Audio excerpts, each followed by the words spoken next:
ಕರ್ತನ ಪರಿಶುದ್ಧ ನಾಮಕ್ಕೆ ಸ್ತೋತ್ರವಾಗಲಿ. ಕರ್ತನ ಪರಿಶುದ್ಧ ಸನ್ನಿಧಿಯಲ್ಲಿ ಈ ಬೆಳಗಿನ ಜಾವದಲ್ಲಿ ಸೇರಿ ಬರುವುದಕ್ಕೆ ಕರ್ತನು ಕೊಟ್ಟಂತ ಕೃಪೆಗಾಗಿ ಕರ್ತನಿಗೆ ಸ್ತೋತ್ರ. ಹಲ್ಲೆಲೂಯಾ.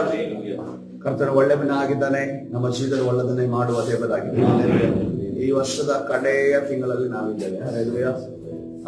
ನಿನ್ನೆ ವರ್ಷವು ಪ್ರಾರಂಭ ಆದ ರೀತಿಯಲ್ಲಿ ಅನಿಸ್ತಾ ಇದೆ. ಈ ಕೊರೋನಾ ಆದ್ಮೇಲೆ ಏನಾಗಿದೆ ಅಂತ ಗೊತ್ತಿಲ್ಲ. ವರ್ಷಗಳು, ತಿಂಗಳುಗಳು, ದಿನಗಳು ಯಾವ ರೀತಿ ಕಳೀತಾ ಇದ್ದೇವೆ. ಆದ್ರೆ ಅದರ ಅರ್ಥ ಏನಂತಂದ್ರೆ ನಮ್ಮ ಯೇಸುವಿನ ಬರುವಣಕ್ಕೆ ನಾವು ಹತ್ತಿರವಾಗ್ತಾ ಇದ್ದೇವೆ.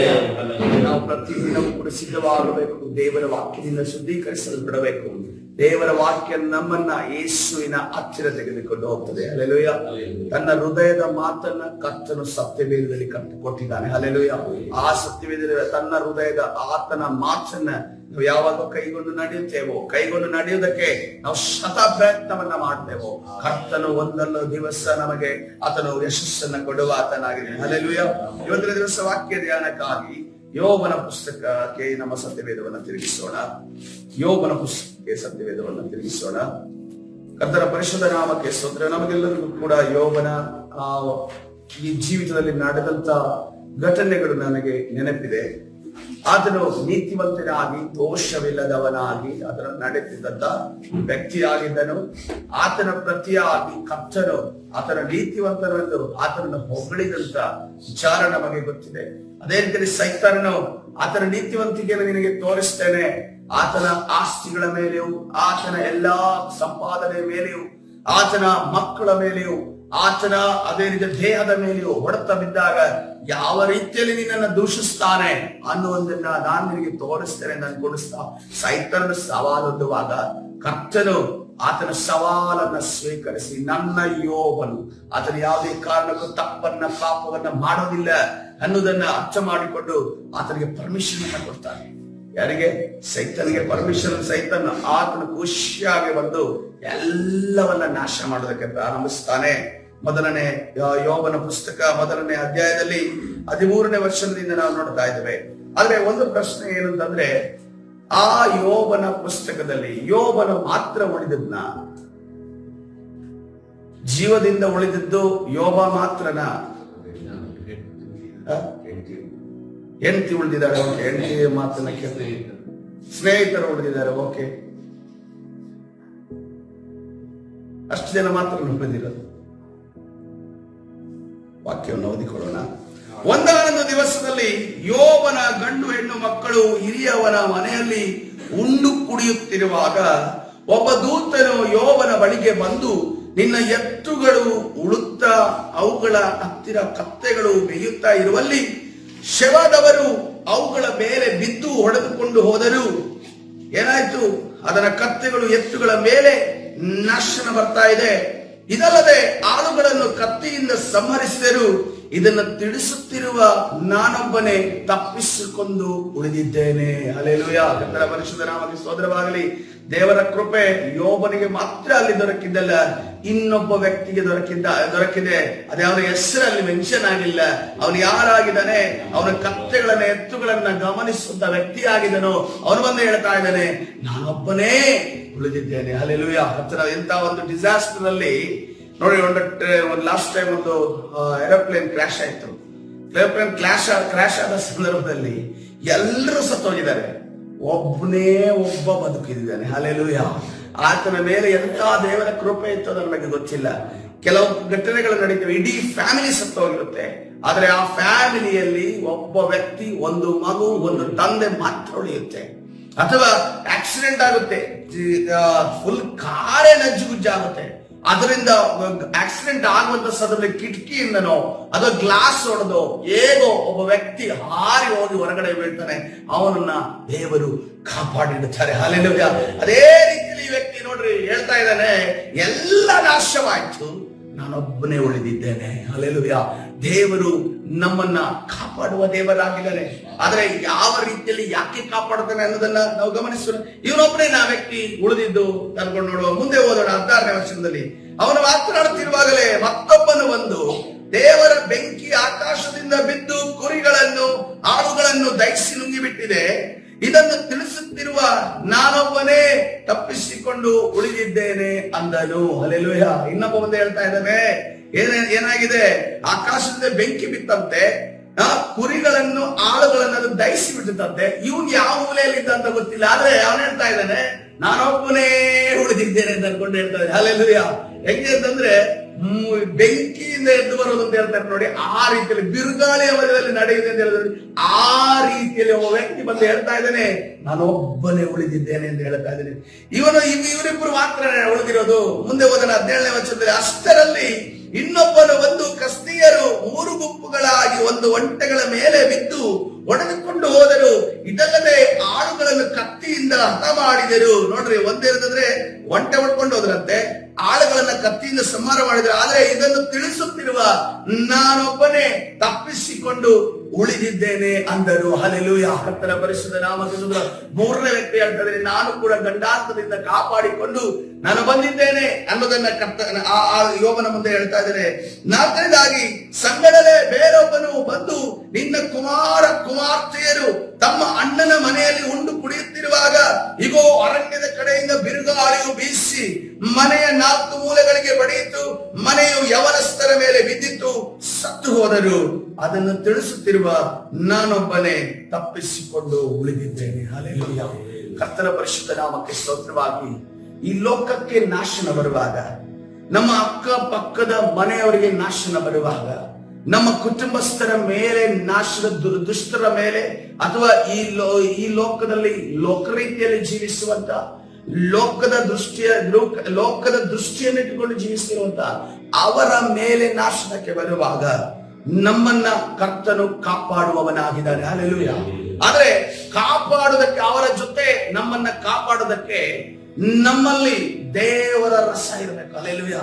ದೇವ ಸಾನ್ನಿಧ್ಯ ಇರಬೇಕು. ಯಾಕಂತಂದ್ರೆ ನೋಡ್ರಿ, ಸಂಪೂರ್ಣವಾಗಿ ಸೊದೋಮ್ ಗೊಮೋರ ನಾಶವಾಯಿತು. ಬೆಂಕಿ ಗಂಧಕಗಳು ಬಿದ್ದವು, ಆಕಾಶದಿಂದ ಬೆಂಕಿ ಗಂಧಕಗಳು ಬಿದ್ದವು. ಈಗಲೂ ಕೂಡ ಒಂದೇ ಒಂದು ಕಾಮೆಟ್, ಒಂದೇ ಒಂದು ಏನಂತಾರೆ ಅದಕ್ಕೆ, ಕಾಮೆಟ್ ಅಂತಂದ್ರೆ ಆ ಶುದ್ಧ ನಕ್ಷತ್ರಗಳು ಅಂತ ಹೇಳ್ತಾರೆ. ಆ ಒಂದು ನಕ್ಷತ್ರದ ತುಂಡುಗಳು ಒಂದು ಸ್ವಲ್ಪ ಈ ಭೂಮಿಯ ಹತ್ತಿರ ಬಂದರೆ ಸಾಕು, ಇಲ್ಲಿ ಹವಾಮಾನದ ವೈಪರೀತ್ಯಗಳಾಗ್ತವೆ, ಅನೇಕ ಬದಲಾವಣೆಗಳಾಗ್ತವೆ, ಮನುಷ್ಯನ ಮೇಲೆ ಪರಿಣಾಮ. ಆದ್ರೆ ಈ ಭೂಮಿಯ ಒಳಗಡೆ ಆ ಸೊದೋಮ್ ಗೊಮೋರದ ಪಟ್ಟಣದ ಮೇಲೆ ಅಂತ ಎಷ್ಟೋ ಶುದ್ಧ ನಕ್ಷತ್ರಗಳ ರೀತಿಯಲ್ಲಿ ಬೆಂಕಿ ಗಂಧಕಗಳು ಬಂದು ಆ ಒಂದು ಸ್ಥಳವನ್ನ ನಾಶ ಮಾಡಿದವು. ಆದ್ರೆ ದೇವರು ಯಾರನ್ನ ಕಾಪಾಡಿದನು? ಲೋಟನನ್ನ ಕಾಪಾಡಿದನು. ಹಲ್ಲೆಲೂಯಾ. ಲೋಟನನ್ನ ಯಾಕೆ ಕಾಪಾಡ್ತಾರೆ? ಲೋಟನ ವಾಕ್ಯದಲ್ಲಿ ನಡೆಯುವುದ ಒಂದು ನೀತಿವಂತನೆಂದು ಹೇಳುತ್ತೆ. ಆದ್ರೆ ಅವನು ಏನು ಆ ಒಂದು ಸ್ಥಳಕ್ಕೆ ಹೋಗಿದ್ದು ದೇವರ ವಾಕ್ಯದಲ್ಲಿ ನಡೆದ ಪ್ರಕಾರವಾಗಿತ್ತ. ಆತನ ಅಲ್ಲಿದ್ದು ಕೂಡ ನೀತಿವಂತನಾಗಿರ್ಬೋದು, ಆದ್ರೆ ಅಲ್ಲಿ ಹೋಗೋದೇ ತಪ್ಪಾಗಿತ್ತು. ಆದ್ರೆ ಕರ್ತನು ಅಬ್ರಹಾಮನ ಪ್ರಾರ್ಥನೆಯನ್ನ ಕೇಳಿ ಅವನ ಜೀವವನ್ನ, ಅವನ ಕುಟುಂಬದ ಜೀವವನ್ನ ಕಾಪಾಡಿದನೆಂದು ನಾವು ನೋಡ್ತೇವೆ. ಹಲ್ಲೆಲೂಯಾ. ಇವತ್ತಿನ ದಿವಸ ಪ್ರಿಯರೇ, ನಾವು ಕೂಡ ಸಭೆಯಲ್ಲಿ ನಾವು ಪ್ರಾರ್ಥನೆ ಮಾಡ್ತಾ ಇದ್ದೇವೆ. ನಮ್ಮ ಪ್ರಾರ್ಥನೆ ಆ 1 ಗಂಟೆ ಕಳೆಯುತ್ತಿರುವಂತ ಸಮಯ ಅದು ಎಷ್ಟು ಪ್ರಾಮುಖ್ಯ ಎಂದು ನೋಡುವಾಗ, ಅಬ್ರಹಾಮನು ಪ್ರಾರ್ಥನೆ ಮಾಡಿದವಾಗ ಲೋಟನನ್ನ ಕಾಪಾಡಿದ ರೀತಿಯಲ್ಲಿ ನಾವು ಪ್ರಾರ್ಥನೆ ಮಾಡುವಾಗ ನಮ್ಮ ಸಭೆಯವರನ್ನ, ಈ ಹಾಸನ ಪಟ್ಟಣವನ್ನ, ಈ ಒಂದು ಕರ್ನಾಟಕ ರಾಜ್ಯವನ್ನ, ಭಾರತ ದೇಶವನ್ನ ಕಾಪಾಡುತ್ತಿದೆ. ನಮಗೆ ಅದರಲ್ಲಿ ಒಂದು ಪಾಲು ಇದೆ. ಹಲ್ಲೆಲೂಯಾ. ಈ ಭಾರತ ದೇಶವನ್ನ ಕಾಪಾಡುವಂತ ಪ್ರಾರ್ಥನೆ ಮಾಡುವಂತ ಗುಂಪುಗಳು ಎಲ್ಲಿದ್ದಾರೆ ಎಂದು ಕೇಳುವಾಗ ಆವಾಗ ನಮ್ಮ ಕೈಗಳು ಎತ್ತಲ್ಪಡುತ್ತವೆ. ಪ್ರಿಯರೇ, ಕರ್ತನ ಮುಂದೆ ನಾವು ಹೇಳ್ತೇವೆ, ನಾವು ಪ್ರಾರ್ಥನೆ ಮಾಡಿದ್ದೇವೆ ಯೇಸುವೇ, ಅದಕ್ಕೋಸ್ಕರವಾಗಿ ನೀನು ಭಾರತ ದೇಶವನ್ನ, ಕರ್ನಾಟಕ ರಾಜ್ಯವನ್ನ, ಹಾಸನ ಪಟ್ಟಣವನ್ನ, ನಮ್ಮ ಸಭೆಯ ಮಕ್ಕಳನ್ನ ಯಾವುದೇ ಕಾರಣಕ್ಕೂ ನಾಶ ಮಾಡಕೂಡದು. ಕರ್ತನ ಪರಿಶುದ್ಧ ನಾಮಕ್ಕೆ ಸ್ತೋತ್ರವಾಗಲಿ. ನಮ್ಮನ್ನ ಕಾಯುವ ದೇವರು ನಮಗಿದ್ದಾನೆ. ಹಲ್ಲೆಲೂಯಾ. ಯೋಬನ ಜೊತೆ ಈ 4 ಸೇವರು ಉಳಿದ್ರು. ಈ 4 ಸೇವರು ಕೂಡ ಉಳಿದ್ರು ಅಂತಂದ್ರೆ ನೋಡ್ರಿ, ಯಜಮಾನ ಹೆಂಗಿರ್ತಾನೋ ಅದೇ ರೀತಿಯಲ್ಲಿ ಸೇವಕರು ಇರ್ತಾರೆ. ಯಜಮಾನ ಏನನ್ನ ಮಾತಾಡ್ತಾನೋ ಅದೇ ರೀತಿಯಲ್ಲಿ ಸೇವಕರು ಇರ್ತಾರೆ. ಏನಾದ್ರೂ ಕದ್ದು ಬಂದ ಅಂತ ಅನ್ಕೊಂಡು ಸೇವಕರಿದ್ದಾಗ ಯಜಮಾನ ಹೇಳ್ತಾರೆ, ಒಳ್ಳೆಯವನಾಗಿದ್ರೆ, ನೀತಿವಂತನಾಗಿದ್ರೆ, ಇನ್ನು ಮುಂದೆ ಕದಿಬಾರ್ದು, ಕದ್ದು ಯಾಕೆ ಜೀವನ ಮಾಡ್ತೀಯ, ನಿಯತ್ತಲ್ಲಿ ಜೀವನ ಮಾಡು, ನಿಯತ್ತಲ್ಲಿ ನೀನು ದುಡಿದು ತಿನ್ನು ಅಂತ ಅನ್ಕೊಂಡು ಹೇಳ್ಕೊಡ್ತಾರೆ. ಅದೇ ಒಂದು ವೇಳೆ ಈ ಯಜಮಾನನೇ ಕದ್ದು ತಿನ್ನುವಂತ, ಬೇರೆಯವರಿಗೆ ನಾಶನವನ್ನ ಮಾಡುವಂತ ವ್ಯಕ್ತಿ ಆಗಿರುವುದಾದ್ರೆ ಅವ್ರು ಹೇಳ್ತಾರೆ, ಏಯ್ ಬಲೆ ಒಳ್ಳೆದೇ, ಶಬಾಷ್, ಎಲ್ ಕದ್ದೆ, ಎಷ್ಟು ತಂದೆ, ನನಗೂ ಸ್ವಲ್ಪ ಒಂದು ಕೊಡು ಅಂತ ಅನ್ಕೊಂಡು ನೆಕ್ಸ್ಟ್ ಕದಿಯೋ ಪ್ರೋಗ್ರಾಮ್ಗೆ ಇವನನ್ನು ಉಪಯೋಗಿಸ್ಕೊಳ್ರಿ ಅಂತ ಅನ್ಕೊಂಡು ನಾನು ಹೇಳ್ತಾನೆ. ಅದಕ್ಕೋಸ್ಕರವಾಗಿ ಯಾವ ರೀತಿಯಲ್ಲಿ ಯಜಮಾನ ಇರ್ತಾನೋ ಅದೇ ರೀತಿಯಲ್ಲಿ ಸೇವಕನು ಬೆಳೀತಾನೆ, ಯಾವ ರೀತಿಯಲ್ಲಿ ತಂದೆ ಇರ್ತಾನೋ ಮಕ್ಕಳು ಅದೇ ರೀತಿಯಲ್ಲಿ ಬೆಳೆಯುತ್ತಾರೆ, ಯಾವ ರೀತಿಯಲ್ಲಿ ಸಭಾ ಪಾಲಕನು ಇರ್ತಾನೋ ಸಭೆ ಇರ್ತದೆ ಅದೇ ರೀತಿಯಲ್ಲಿ ಸಭಾ ಮಕ್ಕಳು ಬೆಳೀತಾರೆ. Hallelujah, hallelujah. ಅದಕ್ಕೋಸ್ಕರವಾಗಿ ನಾವು ಬಹಳ ಎಚ್ಚರದಿಂದ ಇರಬೇಕು. ನಮ್ಮನ್ನ ನಾವು ಕರ್ತನ ಒಂದು ನಾಶನ ಈ ಲೋಕಕ್ಕೆ ಬರುವಂತ ಸಂದರ್ಭದಲ್ಲಿ, ಯಾಕೆಂದ್ರೆ ಈ ಭೂಲೋಕವನ್ನ ದೇವರು ಏನಕ್ಕೆ ಇಟ್ಟಿದ್ದಾರೆ? ಬೆಂಕಿಗೋಸ್ಕರ ಇಟ್ಟಿದ್ದಾರೆ. ಹಲ್ಲೆಲೂಯಾ, ಬೆಂಕಿಗೋಸ್ಕರ ಆತನ ಇಟ್ಟಿದ್ದಾನೆ. ಕೊನೆಯ ದಿವಸದ ಬೆಂಕಿಯಲ್ಲಿ ನಾಶವಾಗ್ತದೆ. ನಾವು ಹೆಣ ಸುಡುವಂತ ಸಂದರ್ಭದಲ್ಲಿ ಅದಕ್ಕೊಂದು 1-1.5 ಗಂಟೆ ಫುಲ್ ಕಂಪ್ಲೀಟ್ ಆಗಿ ಸುಡೋದಕ್ಕೆ ಟೈಮ್ ಬೇಕಾಗುತ್ತೆ. ಯಾಕಂದ್ರೆ ಸುಟ್ಟದಿಲ್ಲಿ ಜಾಸ್ತಿ ಯಾರು ನೋಡಿಲ್ಲ ಅನ್ಸುತ್ತೆ, ನಮ್ಮ ಕಡೆ ಎಲ್ಲ ಮಂಗಳೂರಲ್ಲಿ ಸುಟ್ಟದ್ದೇ ಜಾಸ್ತಿ ನೋಡೋದು. ಸೊ ಆ ಸುಟ್ಟದ್ದನ್ನು 1.5 ಗಂಟೆ 2 ಗಂಟೆಯಲ್ಲಿ ಸಂಪೂರ್ಣವಾಗಿ ಬೂದಿ ಆಗುತ್ತೆ. ಆದ್ರೆ ಈ ಬೆಂಕಿ ಹೆಂಗಿರುತ್ತೆ ಅಂತಂದ್ರೆ ಕ್ಷಣ ಮಾತ್ರದಲ್ಲಿ ಅದರ ಹೀಟಿಗೆ ಸಂಪೂರ್ಣವಾಗಿ ಬೂದಿ ಆಗೋಗುತ್ತೆ. ಕಣ್ಣು ತೆಗೆದು ಕಣ್ಣು ಬಿಡೋಷ್ಟರಲ್ಲಿ ಬೂದಿ ಆಗುವಂತ ಆ ಬೆಂಕಿಯಲ್ಲಿ ಈ ಭೂಮಿ ನಾಶವಾಗಲಿಕ್ಕಿದೆ. ಹಲ್ಲೆಲೂಯಾ. ಅದಕ್ಕೋಸ್ಕರವಾಗಿ ನಾವು ಕರ್ತನ ಸನ್ನಿಧಾನದಲ್ಲಿ ನಾವು ಹೇಗಿರಬೇಕು ಅನ್ನೋದನ್ನ ಈ ಅಪೊಸ್ತಲನಾದ ಯೋಹನ್ನ ಬರುತ್ತಾನೆ. ಪ್ರಕಟಣೆ ಪುಸ್ತಕ 3ನೇ ಅಧ್ಯಾಯ 10ನೇ ವಚನದಲ್ಲಿ, ಪ್ರಕಟಣೆ ಪುಸ್ತಕ 3ನೇ ಅಧ್ಯಾಯ 10ನೇ ವಚನ, ನೀನು ನನ್ನ ಸಾರಾ ವಾಕ್ಯವನ್ನು ಕಾಪಾಡಿದ್ದರಿಂದ ಭೂನಿವಾಸಿಗಳನ್ನು ಪರೀಕ್ಷಿಸುವುದಕ್ಕಾಗಿ ಲೋಕದ ಮೇಲೆಲ್ಲ ಬರುವುದಕ್ಕಿರುವ ಶೋಧನೆಯ ಸಮಯದಲ್ಲಿ ನಿನ್ನನ್ನು ತಪ್ಪಿಸಿ ಕಾಪಾಡುವೆನು. ಹಲ್ಲೆಲೂಯಾ. ಈ ಲೋಕಕ್ಕೆ ಬರುವಂತ ಯೋಬನ ಮೇಲೆ, ಯೋಬನ ಕುಟುಂಬದ ಮೇಲೆ ಬಂದಂತ ಆ ನಾಶನದಿಂದ ಯೋಬನನ್ನ, ಅದೇ ರೀತಿಯಲ್ಲಿ ಆ 4 ಸೇವಕರನ್ನ, ಅದೇ ರೀತಿಯಲ್ಲಿ ಹೆಂಡತಿಯನ್ನ ಕಾಪಾಡಿದ ದೇವರು ಇವತ್ತಿನ ದಿವಸ ಈ ಲೋಕಕ್ಕೆ ಬರುವಂತಹ ಎಂತ ನಾಶನದಿಂದಲೂ ಕರ್ತನು ನಮ್ಮನ್ನ ಕಾಪಾಡುವಾತನಾಗಿದ್ದಾನೆ. ಹಲ್ಲೆಲೂಯಾ. ಯಾಕಂದ್ರೆ ನೋಡ್ರೆ ಪ್ರಿಯರೇ, ಶ್ರೀಲಂಕಾ ಪಟ್ಟಣ, ಶ್ರೀಲಂಕಾ ದೇಶವನ್ನ ನೋಡುವಾಗ, ಜಪಾನ್ ದೇಶವನ್ನ ನೋಡುವಾಗ, ಇನ್ನು ಅನೇಕ ದೇಶಗಳಲ್ಲಿ ಭೂಕಂಪ, ಸುನಾಮಿ, ಅನೇಕ ಬಿರುಗಾಳಿಗಳು ಎಲ್ಲವೂ ಬರ್ತಿದೆ, ಹವಾಮಾನದ ವೈಪರೀತ್ಯಗಳು ಉಂಟಾಗ್ತಾ ಇದೆ. ಸೊ ಅದಕ್ಕೋಸ್ಕರವಾಗಿ ಕರ್ತನ ಬರುವಣ ಹತ್ತಿರ ಆಗ್ತಾ ಇದೆ. ನಾವು ಏನಂದ್ರೆ ಮನೆಯನ್ನ ಕಟ್ಟತಾ ಇದೀವಿ, ಮದುವೆಯನ್ನ ಮಾಡಿಕೊಳ್ತಾ ಇದ್ದೀವಿ. ಆದ್ರೆ ಕರ್ತನ ಸನ್ನಿಧಾನದಲ್ಲಿ ನಾವು ಶುದ್ಧರಾಗಿ ನೀತಿವಂತರಾಗಿ ಬದುಕಬೇಕೆಂಬ ನಿಬಂಧನೆ ನಮಗುಂಟು. ಹಲ್ಲೆಲೂಯಾ. ಯಾಕಂದ್ರೆ ನಾವು ಬಂದಿರುವಂತಹ ರಕ್ಷಣೆಯ ದಾರಿ ಅದಷ್ಟು ಸುಲಭದ ದಾರಿ ಆಗಿರ್ಲಿಲ್ಲ, ಅದನ್ನ ಸುಲಭವಾಗಿ ನಾವು ಬಿಟ್ಟುಕೊಡಕೂಡದು. ನಾವು ಯಾವುದೇ ಕಾರಣಕ್ಕೂ ಕರ್ತನ ಸನ್ನಿಧಿಯಲ್ಲಿ ಆತನ ಸಹನ ವಾಕ್ಯವನ್ನ ನಾವು ಕಾಪಾಡಿದ್ದರಿಂದ ಭೂನಿವಾಸಿಗಳ ಮೇಲೆ ಪರೀಕ್ಷಿಸುವುದಕ್ಕೆ ಬರುವಂತ ಲೋಕದ ಮೇಲೆ ಬರುವುದಕ್ಕಿರುವ ಶೋಧನೆಯ ಸಮಯದಲ್ಲಿ ನಿನ್ನನ್ನು ತಪ್ಪಿಸಿ ಕಾಪಾಡುವೆನು. ಹಲ್ಲೆಲೂಯಾ. ನೋಡ್ರಿ, ಭೂಮಿಯ ಎಲ್ಲಾ ಬಾಗಿಲುಗಳು ಮುಚ್ಚುವಾಗ ಕರ್ತನು ಪರಲೋಕದ ಬಾಗಿಲನ್ನು ತೆರೆದಿದ್ದಾನೆ. ಅದಕ್ಕೋಸ್ಕರ ಆತನು ಹೇಳಿದ್ರೆ, ಬೇಗನೆ ಬರುತ್ತೇನೆ, ನಿನಗಿರುವುದನ್ನು ನೀನು ಹಿಡಿದುಕೊಂಡಿರು, ನಿನ್ನ ಜಯಮಾಲೆಯನ್ನ ಯಾರು ಅಪಹರಿಸಬಾರದು. ಹಲ್ಲೆಲೂಯಾ. ಹಾಗಾದ್ರೆ ಒಂದು ಅರ್ಥ ಮಾಡಬೇಕು, ಜಯಮಾಲೆಯನ್ನ ಅಪಹರಿಸಬೇಕು, ಒಬ್ಬ ಕಳ್ಳ ಇದ್ದಾನೆ ಅಂತ ಅರ್ಥ. ಹಲ್ಲೆಲೂಯಾ. ಕಳ್ಳ ಬರ್ತಾನೆ, ಆತನು ಕದೀತಾನೆ, ಆತನು ಕದ್ದ ನಂತರ ನಾವು ಏನು ಮಾಡೋದಕ್ಕೆ? ಯಾಕಂದ್ರೆ ಜಯಮಾಲೆಯನ್ನ ಕರ್ತನು ಕೊಟ್ಟಿದ್ದಾನೆ, ರಕ್ಷಣೆಯ ಮುಖಾಂತರವಾಗಿ, ದೀಕ್ಷಾಸ್ನಾನದ ಮುಖಾಂತರವಾಗಿ, ಅದೇ ರೀತಿಯಲ್ಲಿ ಆತನು ಪವಿತ್ರಾತ್ಮನ ಅಭಿಷೇಕದ ಮುಖಾಂತರವಾಗಿ ಆ ಜಯಮಾಲೆಯನ್ನ ನಮಗೆ ಪ್ರೈಮರಿ ಆಗಿ ನಮಗೆ ಕೊಟ್ಟಿದ್ದಾರೆ, ಪ್ರಾಥಮಿಕವಾಗಿ ಕೊಟ್ಟಿದ್ದಾನೆ. ಅದನ್ನು ನಾವು ಉಳಿಸಿಕೊಳ್ಳಬೇಕಾಗಿದೆ. ಹಲ್ಲೆಲೂಯಾ. ನಾವು ಉಳಿಸಿಕೊಳ್ಳಬೇಕಾಗಿದೆ ಬೇರೆ. ಯಾಕಂದ್ರೆ ನಾವು ಉಳಿಸಿಕೊಳ್ಳದೆ ಹೋದರೆ ಈ ಲೋಕಕ್ಕೆ ಬರುವಂತಹ ನಾಶನದಲ್ಲಿ ನಾವು ಕೂಡ ನಾಶವಾಗುವಂತ ಪರಿಸ್ಥಿತಿ ಇದ್ರೆ ಆವಾಗ ನಾವು ದೇವದೂಷಣೆಯನ್ನು ಮಾಡಿ ಪ್ರಯೋಜನವಿಲ್ಲ. ಯಾಕೆಂದ್ರೆ ನಮ್ಮ ಕೃತ್ಯಗಳೇ ನಮ್ಮನ್ನ ನಾಶನಕ್ಕೆ ಒಡ್ಡುತ್ತವೆ, ನಮ್ಮ ಮಾತುಗಳೇ ನಮ್ಮನ್ನ ನಾಶನಕ್ಕೆ ಒಡ್ಡುತ್ತವೆ, ನಮ್ಮ ಆಲೋಚನೆಗಳೇ ನಮ್ಮ ನಾಶನ ಒಡ್ಡುತ್ತವೆ. ಈ ವರ್ಷವನ್ನು ನಾವು ಮುಗಿಸ್ತಾ ಇದ್ದೀವಿ. ಈ ವರ್ಷದ ರೀತಿಯಲ್ಲೇ ಮುಂದಿನ ವರ್ಷ ಇದ್ರೆ ಏನೂ ಪ್ರಯೋಜನ ಇಲ್ಲ.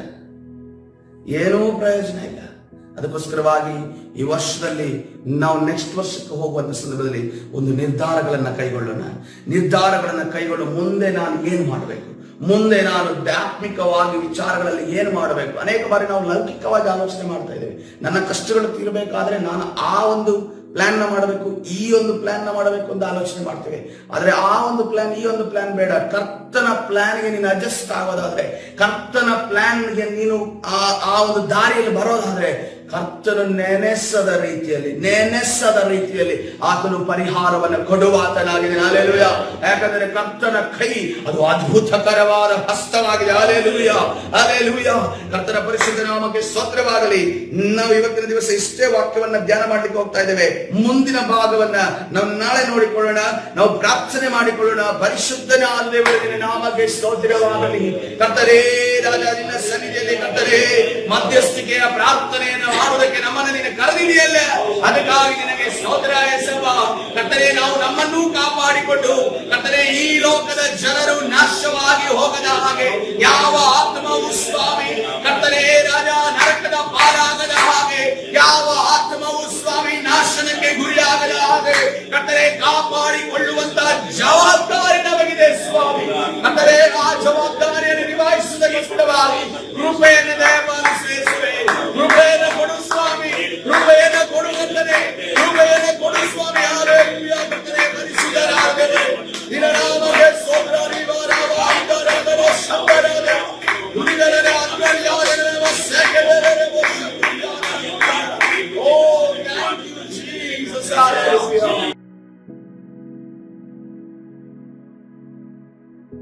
ಪರಿಶುದ್ಧನಾದ ದೇವರೇ, ನಿನ್ನ ನಾಮಕ್ಕೆ ಸ್ತೋತ್ರವಾಗಲಿ. ಕರ್ತನೇ, ನಿನ್ನ ಪರಿಶುದ್ಧ ಸನ್ನಿಧಿಯಲ್ಲಿ ಕರ್ತನೇ ಈ ಒಂದು ಕರ್ತನೇ ಮುಂಜಾವಿನ ನಿನ್ನ ಸಾನ್ನಿಧ್ಯದಲ್ಲಿ ಬಂದಿರುವುದನ್ನು ನಿನ್ನ ಕೃಪೆಯಿಂದ ನಮ್ಮನ್ನು ನಡೆಸುವೆ ಯೇಸುವೇ. ಕರ್ತನೇ ರಾಜ, ನೀನು ಈ ಲೋಕಕ್ಕೆ ನಾಶನ ಬರುವಾಗ ಈ ಮನುಷ್ಯ ಯಾರನ್ನು ಕೂಡ ಕರ್ತನೇ ನಮ್ಮ ಕುಟುಂಬದ ಸದಸ್ಯರನ್ನು ನೆನೆಸಿಕೊಳ್ತೇವೆ. ಕರ್ತನೇ, ನಮ್ಮ ನೆರೆಹೊರೆಯವರನ್ನು ನೆನೆಸಿಕೊಳ್ತೇವೆ. ಕರ್ತನೇ, ರಕ್ಷಣೆಗೆ ಬಂದವರು, ರಕ್ಷಣೆಯಲ್ಲಿ ಇರುವವರು, ಹಿಂಜಾರಿ ಹೋದವರನ್ನು ನೆನಪಿಸಿಕೊಳ್ತೇವೆ. ಕರ್ತನೇ ರಾಜ, ನಮ್ಮ ಸಭೆಯಲ್ಲಿರುವ ಒಬ್ಬೊಬ್ಬ ವಿಶ್ವಾಸಿಯನ್ನು ನೆನಪಿಸಿಕೊಳ್ತಾ ಇದ್ದೇವೆ. ಕರ್ತನೇ ರಾಜ, ಈ ಲೋಕದಲ್ಲಿರುವಂತಹ ಕರ್ತನೇ ವಿಶ್ವಾಸಿಗಳನ್ನು ನೆನಪಿಸಿಕೊಳ್ತಾ ಇದ್ದೇವೆ. ಕರ್ತನೇ, ಹಾಸನ ಪಟ್ಟಣದಲ್ಲಿರುವಂತಹ, ಕರ್ನಾಟಕ ರಾಜ್ಯದಲ್ಲಿರುವ, ಭಾರತ ದೇಶದಲ್ಲಿರುವಂತಹ ಸೇವಕರುಗಳನ್ನ, ಅಪೊಸ್ತಲರನ್ನ, ಪ್ರವಾದಿಗಳನ್ನ, ಕರ್ತನೇ ಉಪದೇಶಗಳನ್ನ, ಸ್ವಾರ್ಥಿಗಳನ್ನ ನೆನಪಿಸಿಕೊಳ್ತಾ ಇದ್ದೇವೆ ಸ್ವಾಮಿ.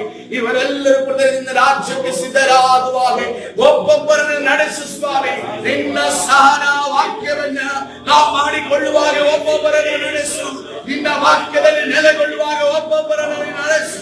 ಕರ್ತನೇ, ನಿನ್ನ ವಾಗ್ದಾನಗಳನ್ನು ಹೊಂದಿ ಸ್ವಾಮಿ, ವಾಗ್ದಾನದ ದೇಶಕ್ಕೆ ಪ್ರವೇಶಿಸುವ ಹಾಗೆ ಒಬ್ಬೊಬ್ಬರನ್ನು ನಿನ್ನ ಆಶೀರ್ವಾದ ಮಾಡಬೇಕಾಗಿ ವಿರೋಧವಾಗಿ ಕಾರ್ಯ ಮಾಡುವಂತ ಕರ್ತನೇ, ನಾಶನದ ಸಮಯದಲ್ಲಿ ಕರ್ತನೇ ಅದರಲ್ಲಿ ನಾಶವಾಗುವಂತೆ ಕರ್ತನೇ ಪ್ರೇರೇಪಿಸುತ್ತಿರುವಂತ ಎಲ್ಲ ಸೈತಾನ ಕಾರ್ಯಗಳು, ಅಂಧಕಾರದ ಶಕ್ತಿಗಳು, ದುರಾತ್ಮನ ಕಾರ್ಯಗಳನ್ನ ನಜರೇತಿನ ಯೇಸುವಿನ ನಾಮದಲ್ಲಿ ಬಂಧಿಸಿ ಮುರಿದಾಗ್ತಾ ಇದ್ದೇವೆ. ಜಯ ಕೊಟ್ಟ ದೇವರೇ, ನಿನ್ನ ನಾಮಕ್ಕೆ ಸ್ತೋತ್ರವಾಗಲಿ. ಜಯ ಕೊಟ್ಟ ದೇವರೇ, ನಿನ್ನ ನಾಮಕ್ಕೆ ಸ್ತೋತ್ರ. ಜಯ ಕೊಟ್ಟ ದೇವರೇ, ನಿನ್ನ ನಾಮಕ್ಕೆ ಸ್ತೋತ್ರ. ಆಶೀರ್ವದಿಸು, ಬಲಪಡಿಸು. ಕರ್ತನಾದ ಯೇಸು ಸ್ವಾಮಿ ಸರ್ವಿ ಪ್ರಾರ್ಥನೆ ಕೊಡ್ತೇನೆ, ಜೀವವುಳ್ಳ ತಂದೆಯೇ. ಆಮೆನ್.